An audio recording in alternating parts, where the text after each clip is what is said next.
তফসিল অনুযায়ী জাতীয় নির্বাচন ও গণভোটের বাকি 1 মাস।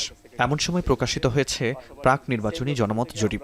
জরিপ পরিচালনা করেছে International Institute of Law and Diplomacy, Projection BD, Jagoron এবং ন্যারেটিভ। স্ট্র্যাটিফাইড র্যান্ডম স্যাম্পলিং এর মাধ্যমে ডাটা কালেক্ট করেছি এবং এটা বেসড অন আমাদের সেন্সাস 2022।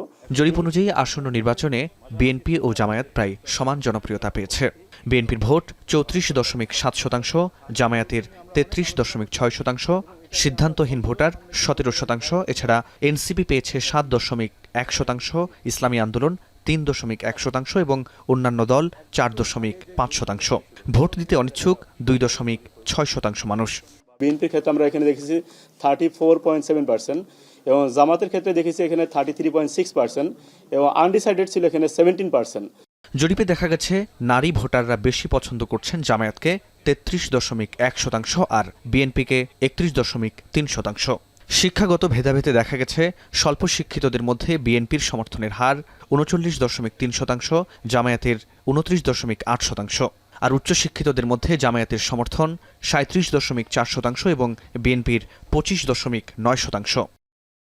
ভোটের ভৌগোলিক বণ্টনে বিএনপির সবচেয়ে বেশি সমর্থন পেয়েছে ময়মনসিংহ বিভাগে 47.5% আর সবচেয়ে কম রংপুরে 30%। অন্যদিকে জামায়াতের সবচেয়ে বেশি ভোট রাজশাহীতে 48.7% এবং সবচেয়ে কম চট্টগ্রামে 23.9%।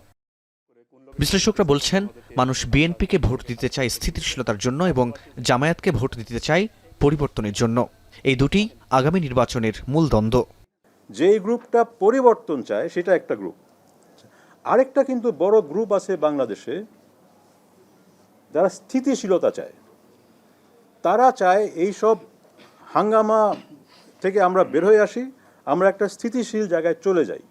64 জেলার 295 আসনের 22,174 জন ভোটারের উপর এই জরিপ পরিচালনা করা হয়। আলোচনা করতে পারি এবং এটা নিয়ে আমরা দল। ফরহাদ বিন নূর, এখন, ঢাকা।